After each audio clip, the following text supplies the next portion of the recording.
नमस्कार दोस्तों, Shekhar astrology YouTube channel पे आपका पुनः स्वागत और अभिनंदन है। आज हम चर्चा लेकर आए हैं जीवन से जुड़े दो खास चीजों के बारे में।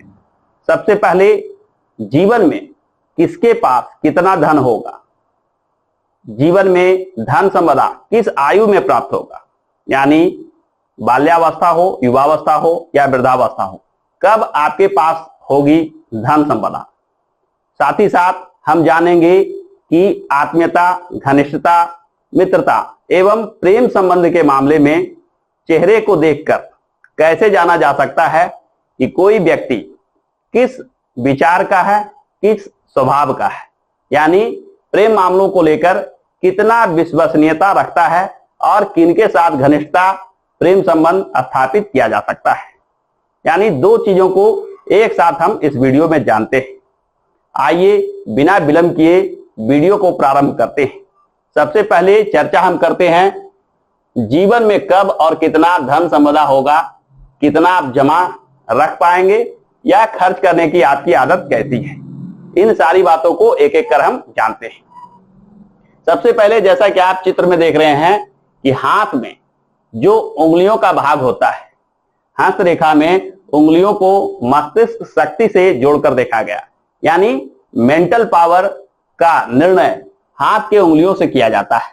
यदि आपके हाथ की उंगलियां लंबी हो तो यह निश्चित मानिए कि आप तीव्र बुद्धि के स्वामी होते हैं। यहां लंबाई का आकलन हाथ के उंगली जहां से प्रारंभ हुई और कलाई तक का भाग को एक पार्ट रखेंगे और उंगलियों के भाग को दूसरे पार्ट में रखेंगे। अगर नीचे के भाग से ज्यादा लंबा ऊपर का भाग हो तो लंबी उंगलियां कहेंगे, और यदि नीचे का भाग लंबा हो और ये भाग उससे छोटा हो तो ऐसी उंगलियों को छोटी उंगलियां कहेंगे। छोटी उंगलियों वाले जातक, यानी जिन व्यक्तियों के हाथ में उंगलियां छोटी हो, तो यह निश्चित मानिए कि उनमें भावना प्रधान होता है, यानी भावना में आकर वह कोई कार्य करते हैं। वे बुद्धि का प्रयोग कम करते हैं, सारे निर्णय अपने दिल से करते हैं, यानी पसंद और नापसंद के आधार पर ही जीवन में कोई निर्णय लेते हैं। तो सबसे पहले लंबी उंगलियों से यह संकेत मिलता है कि आप तीव्र बुद्धि के होते हैं। लंबी उंगलियों वाले व्यक्ति जीवन में जो भी कार्य करते हैं वह काफी सोच विचार कर करते हैं, यानी जीवन में लाभ, हानि, खर्च, जमा इत्यादि पे गुणन मंथन करते हैं, आकलन करते हैं, सोच समझकर प्लान करके किसी भी प्रकार का खर्च करते हैं। एवं कमाई के मामलों में, यानी इनकम प्राप्ति के लिए जब भी प्रयास करते हैं तो बुद्धि के बल पे प्रयास करते हैं। ये भावना में आकर किसी भी प्रकार के निर्णय को तुरंत नहीं ले लेते हैं, जीवन में अनावश्यक खर्च नहीं करते हैं। यानी लंबी उंगलियों के जातक जिनके हाथों की उंगलियां हथेली से लंबी दिखती हो, यह निश्चित मान के चलिए कि वे बुद्धि के धनी होते हैं। उनमें मेंटल पावर विशेष रूप से होता है। अतः ना केवल आय के मामले में वह भाग्यशाली होते हैं, बल्कि व्यय करते समय भी, खर्च करते समय भी बुद्धि का प्रयोग करते हैं। अतः यह व्यर्थ के चीजों में खर्च नहीं करते हैं। हस्तरेखा शास्त्र में हाथ में धन के योग के बारे में एक बहुत ही सटीक जानकारी दी गई है। किसके जीवन में कितना पैसा होगा, वे खर्च के मामले में क्या स्वभाव रखते हैं, यानी पैसा को वह किस रूप में लेते हैं, क्या सोचते हैं धन को लेकर, यानी धन का महत्व कितना देते हैं। इसमें बताया गया है कि यदि आपकी कनिष्ठा उंगली, सबसे छोटी जो उंगली होती है ये, और इसकी बगल वाली अनामिका उंगली, इन उंगलियों के बीच में यदि गैप ज्यादा हो, यानी जब हाथ को इस प्रकार से हम देखते हैं तो ये दोनों उंगलियों के बीच में खाली जगह दिखाई देता हो, तो यह मान के चलिए कि यह छोटी उम्र में, यानी बाल्यावस्था में 20 वर्ष 25 वर्ष की आयु तक खर्च की अधिकता को बताता है। यानी हाथ को जब जोड़कर देखते हैं और ये दोनों उंगलियों के बीच में गैप दिखाई दे, खाली जगह दिखाई दे, तो खर्च में रुचि रखते हैं। वहीं ये दोनों उंगलियों के बीच में जितना कम अंतर हो, जितना कम गैप हो, यानी खाली जगह का अभाव हो, दोनों उंगलियां लगभग सटी हुई दिखती हो, इसके इस तरफ से इस तरफ देखना संभव ना हो पा रहा हो, तो ऐसे व्यक्ति धन के मामले में काफी सोच विचार कर खर्च करने वाले होते हैं। यानी 25 वर्ष की आयु तक जो धन का जमा करना या खर्च करना की आदत होगी, मानसिक स्थिति होगी, उसका आकलन इन दोनों उंगलियों के बीच के अंतर गैप से देखते हैं। यहाँ का जो गैप है इससे 25 वर्ष की आयु तक का आकलन किया जाता है। ठीक इसी चीज को 25 वर्ष से आगे की जो आयु होती है वो ये दोनों उंगलियों के बीच का आकलन करते हैं। अनामिका उंगली और मध्यमा उंगली, बीच की जो उंगली होती है, और ये अनामिका यानी सूर्य की उंगली, ये दोनों उंगलियों के बीच का जो अंतर होता है, बीच का जो गैप होता है, वह 25 वर्ष से ऊपर की आयु, लगभग 45 तक आयु मानकर चलिए कि 25 से 45 वर्ष की जो आयु होगी उसमें धन का क्या स्थिति रहेगा, धन के मामले में आप क्या आदत और स्वभाव रखते हैं, यानी धन को खर्च करने के मामले में आप क्या सोचते हैं, कितना धन खर्च करने में रुचि रखते हैं, या धन को महत्व देते हैं और उसे जमा रखते हैं, या अनावश्यक कार्यों में खर्च कर देते हैं, इत्यादि सारी बातों का आकलन यहाँ इन दोनों उंगलियों के बीच के गैप, अंतर और खाली जगह से देखते हैं। जब हम हाथ को सीधे सामने से देखेंगे तो अनामिका और मध्यमा उंगली के बीच का जो ये पार्ट होता है, अगर इसमें गैप दिखाई दे, अंतर दिखाई दे, खाली जगह दिखाई दे, तो समझिए कि आप अनावश्यक रूप से बिना सोचे विचारे खर्च करने का स्वभाव रखते हैं। जबकि इन दोनों के बीच में गैप कम दिखाई दे या बिल्कुल दोनों उंगलियां सटा हुआ दिखाई दे, तो यह मान के चलिए कि 25 वर्ष से 45 वर्ष के आयु के बीच में आप धन को विशेष महत्व देते हैं, विशेष धन का अर्जन करते हैं और उसे जमा करके रखते हैं, जिससे आपके पास ज्यादा से ज्यादा धन संपदा इकट्ठी हो जाती है।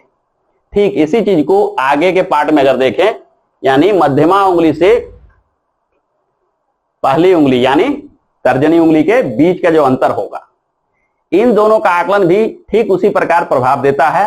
अंतर सिर्फ इतना है कि आप 45 वर्ष के ऊपर की जो आयु है उसमें इस पार्ट से इन चीजों का आकलन किया जा सकता है। यानी मध्यमा और तर्जनी उंगली के बीच में जो अंतर हो, गैप हो, यदि वह ज्यादा हो तो वृद्धावस्था या 45 वर्ष के बाद की जो आयु होती है उसमें धन को लेकर आप साखर्च होंगे, अनावश्यक बिना सोचे विचारे धन खर्च करने वाले होंगे।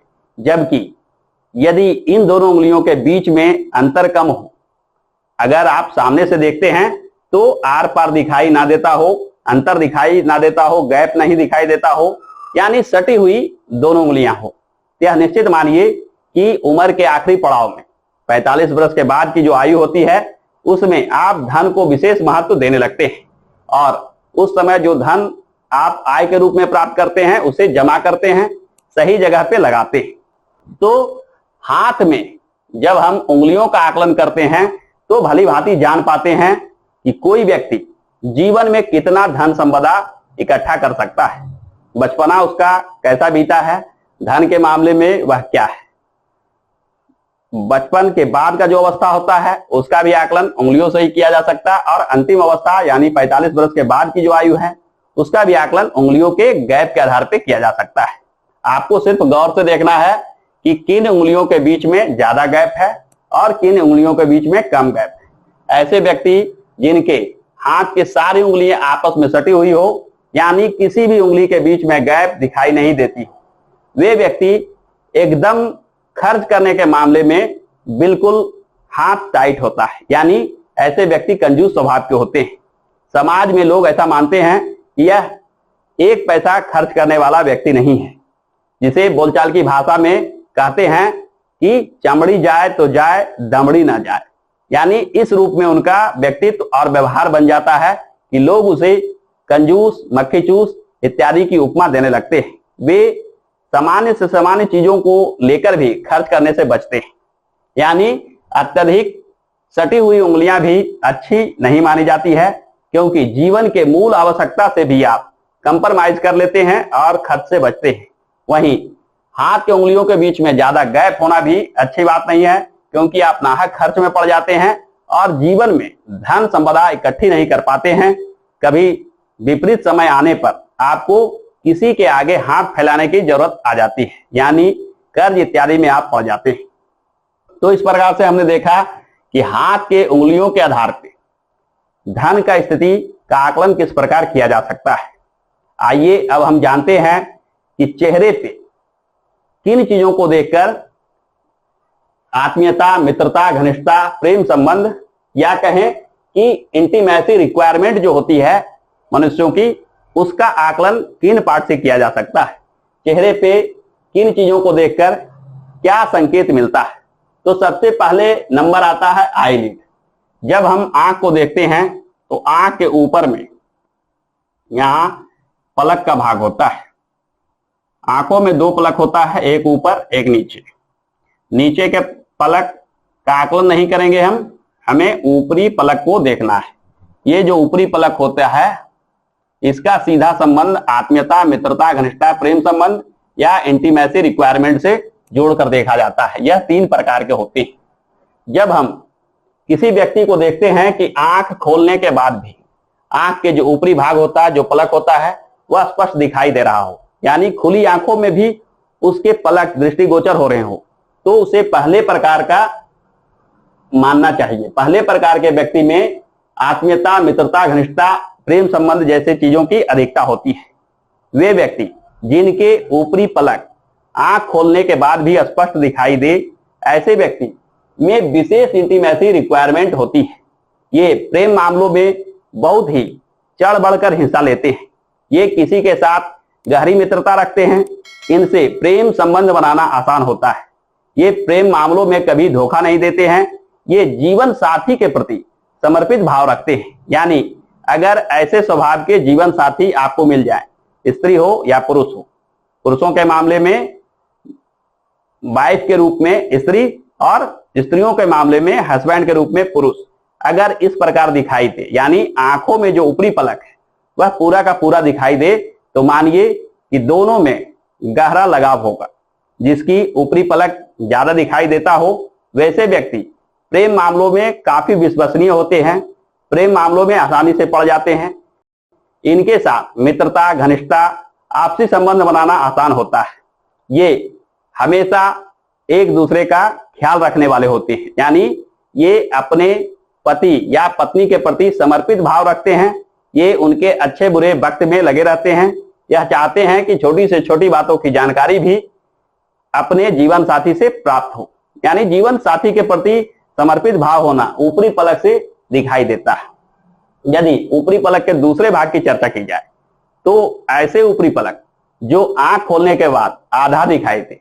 जब हम आंखों के ऊपर का जो ये ऊपरी पलक है, जब आंख खोलते हैं तो ये कम दिखाई दे, पहले प्रकार से थोड़ा कम, यानी आधा दिखाई दे, तो यह मान के चलिए ये उपरोक्त गुण 50% उसमें विद्यमान होंगे। ये बैलेंस स्वभाव के होंगे, यानी नियंत्रण रखेंगे।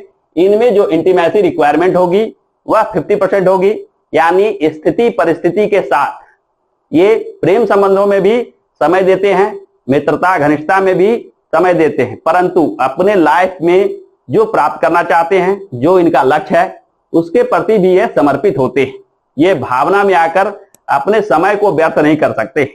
ये एक सीमा तक, यानी तय समय पे प्रेम संबंध इत्यादि से जुड़े व्यवहार करते हैं। यानी पति पत्नी के मामलों में भी ऐसे व्यक्ति जिनका दूसरे प्रकार का पलक होता है, खासकर पुरुषों के मामले में ये व्यक्ति स्त्री पे ध्यान तो देते हैं, परंतु अपने निश्चित कार्यों को छोड़कर ये उसमें नहीं डूबे रहते हैं।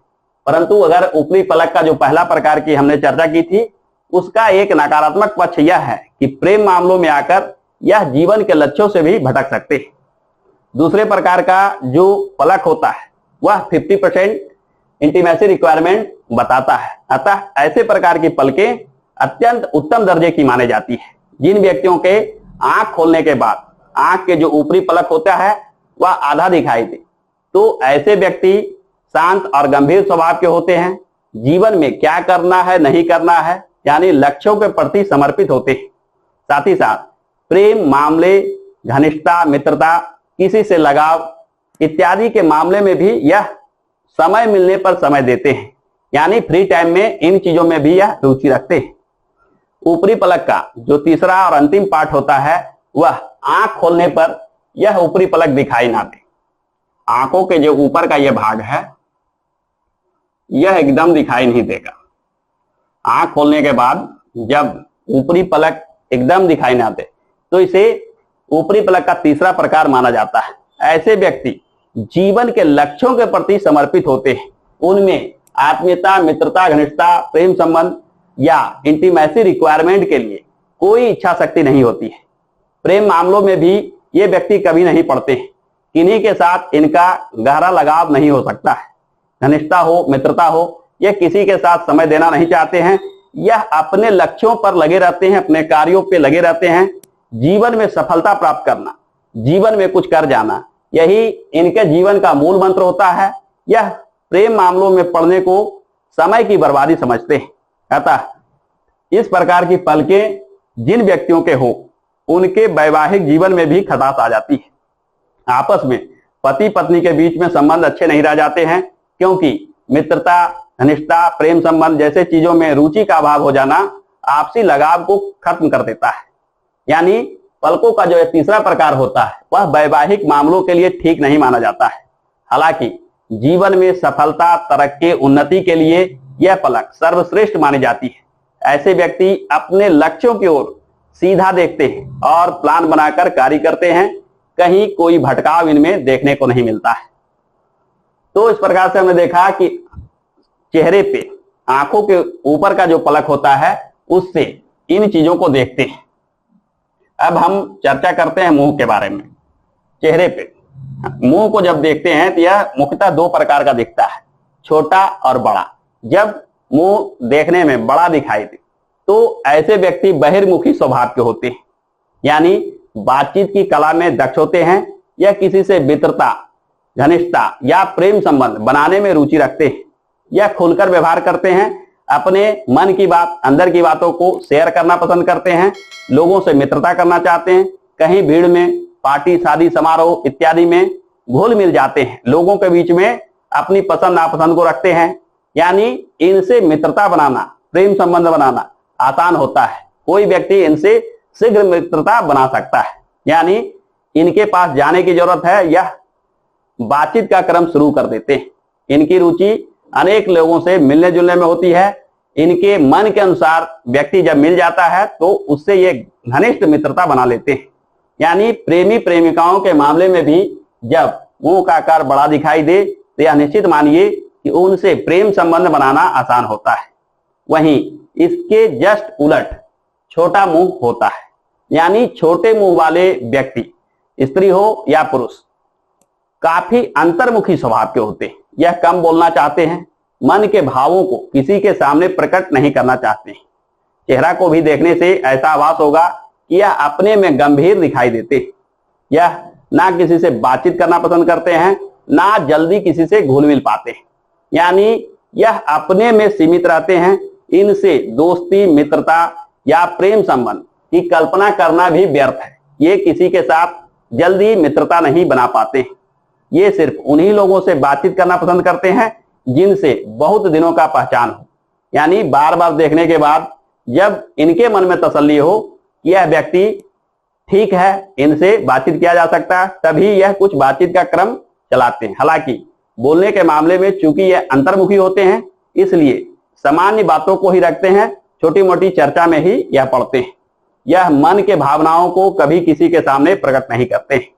यानी मुंह का छोटा होना अंतर्मुखी स्वभाव का बनाता है, जो प्रेम संबंध, आत्मीयता, मित्रता, घनिष्ठता इत्यादि के मामलों को लेकर नकारात्मक संकेत देता है। वहीं मुंह का बड़ा होना बहिर्मुखी स्वभाव का बनाता है, जो प्रेम संबंध, आत्मीयता, घनिष्ठता, मित्रता को लेकर एक सकारात्मक संकेत देता है। यानी उनके साथ मित्रता, घनिष्ठता बनाना आसान होता है।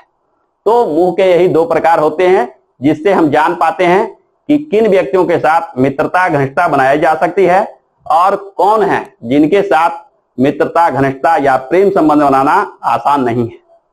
इसके बाद हम चर्चा करते हैं होठ का। होठ भी चेहरे पर दो होठ माने जाते हैं, पहले ऊपर का, दूसरा नीचे का। तो नीचे के होठ और ऊपर का होठ दोनों का अलग अलग प्रभाव होता है। ऊपर का होठ को स्त्री गुण से जोड़कर देखा जाता है। ऊपर का जो मनुष्य का होठ होता है उसमें स्त्री गुण और अंदर के जो फीलिंग है, भावना है, उससे जोड़कर देखा जाता है। जिनके ऊपर के होठ मोटे हो वो मन की शक्ति रखते हैं, भावना प्रधान होते हैं, कोई भी छोटी से छोटी बातों से जल्द दुखित हो जाते हैं, भावना में आकर ही कोई व्यवहार करते हैं। अतः इन लोगों के साथ दोस्ती, मित्रता, घनिष्ठता टिकाऊ नहीं होता है। जब आप बात व्यवहार में कुछ कमी कर देते हैं या आपसे कुछ गलती हो जाती है तो यह शीघ्रता से मित्रता को तोड़ देते हैं। इनसे टिकाऊ मित्रता संभव नहीं है। प्रेम संबंधों के मामलों में भी ऐसा अक्सर देखा जाता है कि जिनके ऊपर के होंठ पतले हों, ऐसे प्रेमी या प्रेमिका का संबंध शीघ्र खराब हो जाता है। रिश्ते में दरार आ जाना, प्रेमी प्रेमिका का संबंध टूट जाना जैसी चीजें इनके जीवन में आम होती है। यानी जिनके साथ यह मित्रता बनाते हैं शीघ्र ही उससे ऊब जाते हैं, उससे मित्रता को त्याग देते हैं, प्रेम संबंधों को तोड़ देते हैं। यानी प्रेम में धोखा होने के मामले अनेक मामलों में देखा जाता है। अब हम चर्चा करते हैं नीचे के होठ का।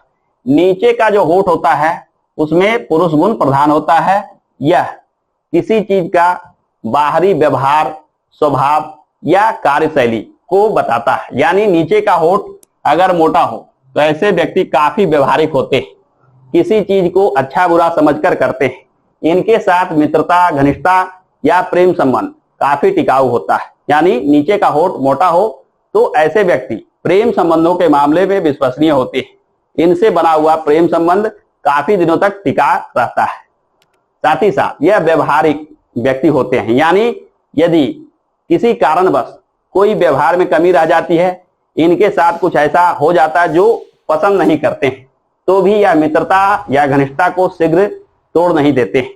ये बहुत चीजों को बर्दाश्त करने की क्षमता रखते हैं। यह काफी सोच विचार कर व्यवहारिक ढंग से निर्णय लेते हैं। यानी इनके साथ जो प्रेम संबंध हो, मित्रता, घनिष्ठता हो, वह काफी टिकाऊ होती है। प्रेमी प्रेमिकाओं के मामले में भी नीचे का होंठ मोटा होना एक शुभ संकेत माना जाता है। ऐसे प्रेमी प्रेमिका जिनके नीचे के होंठ कुछ मोटे दिखाई दे, उनके साथ अस्थायी मित्रता, घनिष्ठता देखने को मिलता है। जीवन में ऐसे प्रेमी प्रेमिका काफी विश्वसनीय होते हैं। यदि जीवन में आप इनसे लगाव रखते हैं, प्रेम संबंध बनाते हैं, तो जीवन में यह निश्चित मानिए कि कभी धोखा नहीं खाते।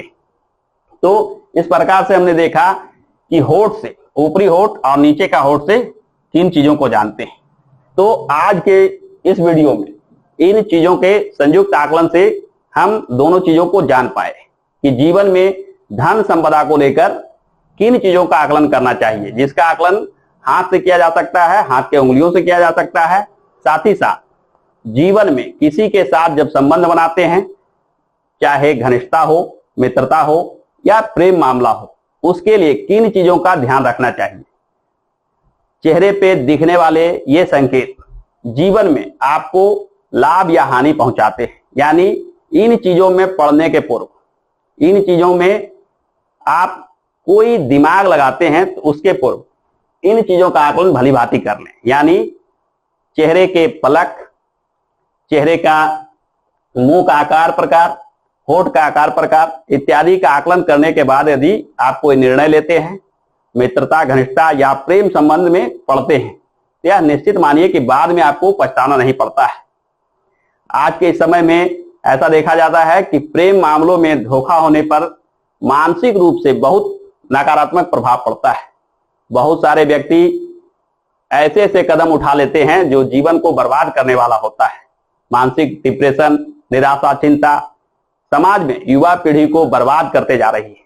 अतः इन मामलों में पड़ने से पूर्व इन चीजों का भली भांति आकलन कर लें। यदि इनके आकलन करने के बाद आप जब जानबूझकर कोई कार्य करते हैं तो मन में उस प्रकार की निराशा या प्रेम संबंध टूटने से जो निराशा और उदासी आती है उसका प्रभाव क्षणिक होगा, प्रभाव कम पड़ेगा। तो आज के वीडियो में बस इतना ही। आगे आने वाले वीडियो में मैं लेकर आऊंगा सामुद्रिक शास्त्र से जुड़े कुछ अन्य तथ्यों को। आशा करता हूं कि आज का यह वीडियो आपको पसंद आया होगा। यदि आज का यह वीडियो पसंद आया है तो आप हमारे इस वीडियो को लाइक कीजिए, दोस्तों के साथ शेयर कीजिए, और हाँ, यदि चैनल पर आप नए हैं तो हमारे चैनल को सब्सक्राइब करके बेल आइकन को अवश्य दबा लें ताकि आगे आने वाले वीडियो के ज्ञानप्रद जानकारी आपसे छूट ना जाए। हमारे साथ अंत तक बने रहने के लिए बहुत बहुत धन्यवाद।